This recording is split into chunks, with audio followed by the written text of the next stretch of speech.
The following story has been brought to you by StoriesToInspire.org. A very powerful person in America is a true story. This is actually taught in law school in Coaching Your Client class. That's what it's called, Coaching Your Client. They tell you this story. So he was a multimillionaire, he was a politician, and he was accused of murdering a 17-year-old girl. And they came to court, and it's one of the biggest cases of the century. For he was one day going to run for president of the United States. He was going for it all.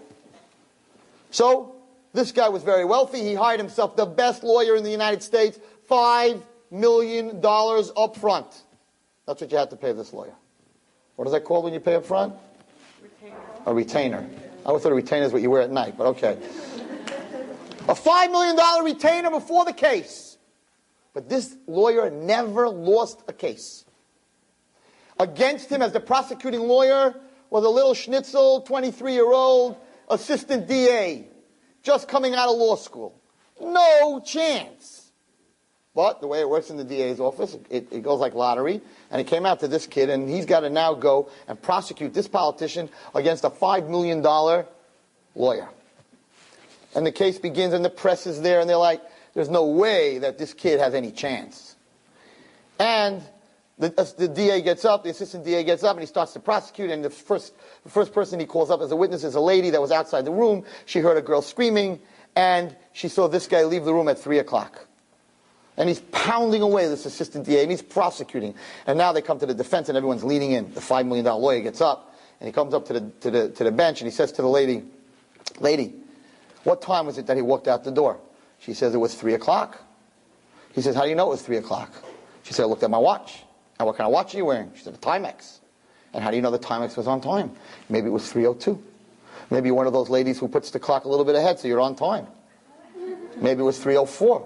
Did you check the Timex watch? When was the last time the Timex watch battery was changed? When was the last time a watchmaker looked at the watch? And now everyone's sitting in this courtroom. This is a $5 million lawyer. Instead of cross-examining the lady, he's cross-examining a Timex watch. And the press is wondering what's going on over here. And I'm not going to keep you. And this goes on for a week. The prosecutor's prosecuting, he's got all his witnesses, and this guy gets up to cross-examine, and he's making a chayzik, a joke of the whole case. And Nebuch, this poor politician, is sitting there, and he's thinking to himself, $5 million I spent on this guy, and he's burying me. Case is over. After 5 days, judge gets up, says, okay, prosecutor first, summation. Give us a summation of your case. And the prosecuting assistant DA, this little kid, now he feels great about himself, because he won this case. He ripped this guy to pieces. This guy did nothing. In fact, the jury's sitting there, 6 men, 6 women, and they're saying, guilty. There's no question. There's no defense. He was definitely guilty. We're going to put him in the electric chair. He took away this poor girl's life. We're going to fry him like French fries. We're taking him down. But they can't say anything yet. So the assistant DA gets up, summation. He gets up. Now he's got his new suit. And the press is writing, the assistant DA, this might be, if he wins this case, he's going to become a big lawyer. And he gets up and he says to the people of the jury, I just want to tell you that you must find this person sitting in that seat guilty of murder, first degree, punishable by death. He took the life of a 17-year-old girl. She will never go to the prom. She will never have children. She will never be married. She will never have grandchildren. You know what a life is worth? A life is worth a life. Therefore, you must find this person guilty. First degree murder, punishable by the electric chair. Amazing. He sits down. Amazing. And now the judge says to the other lawyer, to the defense lawyer, the $5 million man, summation. And the lawyer gets up and he's got a big smile on his face. He says, so you all think I got stupid, huh? You all thought I was drunk. He says, the reason I didn't defend my client, because there's no reason to defend my client. You see, what you don't know is that a week ago, this girl that supposedly was murdered called me. She's in Mexico. She ran away from her parents. There was no murder. And for all your information, at exactly 3 o'clock, it is now 2 o'clock, at exactly 3 o'clock, she's going to be walking in through the door in the back of the courtroom. Therefore, I felt there was no reason for me to waste my time in this whole court, because if there is no victim, there is no murderer.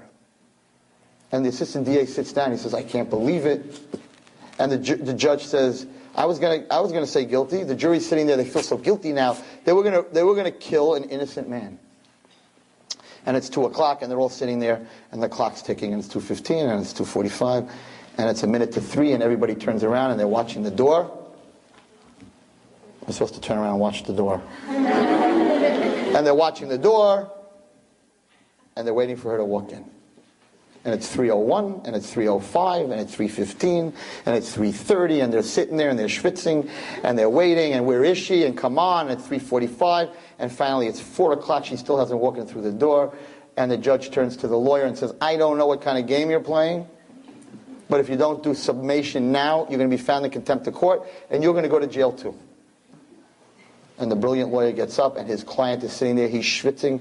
What is this Meshuggah doing to me? What is he doing? He's crazy. Listen to a brilliant lawyer. And the lawyer gets up and he turns to the jury and he says, you all were coached. You know American law. You all know that in American law, to find somebody guilty, he must be 100% guilty beyond a reasonable doubt. Is it not true that all you members of the jury, judge included, and everybody in this courtroom, for the last hour, you were all looking at the door waiting for her to walk in? That means you were not 100% sure that she was dead. And therefore, according to American law, there is a reasonable doubt, or you would not have been looking at the door. I file for mistrial. I file for my client to be found not guilty. And the judge and the jury sit there, and the press start hitting their keys. He's not worth $5 million. He's worth $25 million. Brilliant. He tricked them all, but he was right. If you looked at the door, that meant you had a doubt in your head that she could walk through. Then you can't find someone guilty. And the judge turns, and he says to the jury, that's the law. Well, the law is you have to go into your room and you have to find a verdict and come right back out. And he's sitting there, and the client is clapping and the lawyer on the back, and they're clapping each other, and the press is going crazy. And they come back out after 1 minute, the jury. They get back into the box, and the jury lady gets up, and she says, we, the jury, find so-and-so guilty of murder, first degree, punishable by the electric chair. And the whole place is going nuts. And the judge turns to the jury and says, you can't. You can't. This is American law. You can't make a circus out of my courtroom. We were all looking at that door. That means we were not sure. And the jury person says, I'd like to sit down, but I'd like to have this young girl get up. Because of her, we found him guilty. And the whole place hushes, and this young girl gets up. And listen to what she says. She says, I went into the jury room, and you see, everybody in the room was looking at the door. I was looking at the accused. And the accused for the whole hour from 3 o'clock to 4 o'clock, never turned around to look at the door. And the only person in the world that knows that she's not coming through that door has to be the person that murdered her. And therefore, we found him guilty. Brilliant girl. Brilliant case. And the law professor that teaches this says, therefore, if you're ever going to pull one of those shenanigans, tell your client to look at the door. This is a true story.